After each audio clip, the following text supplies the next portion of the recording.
One of the main subjects of the movie is that there is a fine line between love and hate. Mm-hmm. Do you think we all experience that at one moment in our life? Not that extreme, but we all go through that with somebody? Well, here's the thing. I mean, when you make yourself vulnerable to somebody that you fall in love with, you know, that person can hurt you more than anyone else. And so those injuries that we get from people who love us, we feel more acutely than, you know, some person on the street or maybe some friend or a guy in a bar. You know, it can be devastating. That's part of what's in this movie, is that lovers, married partners, if they turn on each other, can be very, very vicious. And it also suggests that, like, real marriage is about, like, plowing through every single barrier and getting to the deepest, most vulnerable place, and that necessarily, through that process, you're going to hurt one another. Mm. Did you watch the movie with Jennifer, and were you a bit apprehensive about, you know, a reaction, or...? I did watch the movie with Jennifer, and she liked it very much. No, I mean, she knew about this movie. We talk about the movie. We look at stuff like this very much in technical terms, like, do you think that works? Do you think that's a good moment? Is this a good scene? What do you think about this actor? Da-da-da-da. Mm-hmm. You know, if we had had some issue with the content of the movie, I probably wouldn't have done it, you know. But she's a very astute observer of movies, and she gives very, very good feedback, so I rely on her opinion quite a bit. Mm-hmm. Batman. How daunting, how thrilling, how exciting is it to take on this role?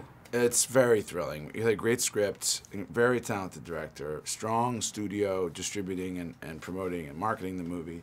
You know, I just couldn't be more excited about it. I look forward to I'm sure I'll come to France when it comes out in a year and a half. Of course.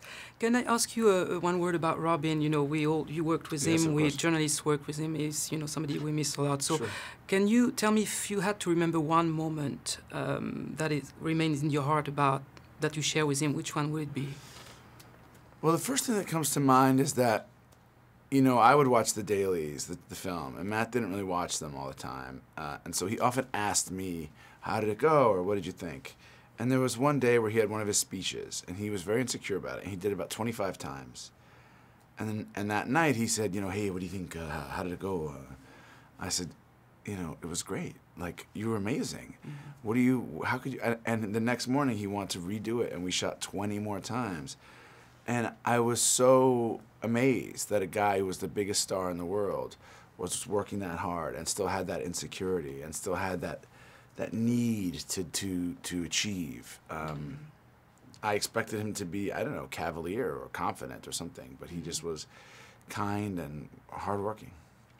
You were invited, but you didn't go. Everybody keeps talking about that. So you can be here and you can go to Venice. So, I mean, it probably wasn't an easy choice to make, right? Well, no, it's not much of a choice if you have to work. Yeah, you know, yeah. I'm sure it's nice. I'm sure they're having a great time. It sounds like a lot of fun.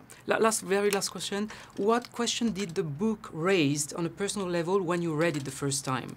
When I read it the first time, all I could think of is that this is an impossible movie to make. I couldn't imagine how you could do it. It was just too complicated and structurally and mystery-wise. And then you see what Gillian and David did, so I was wrong. Thank you very much. Excellent.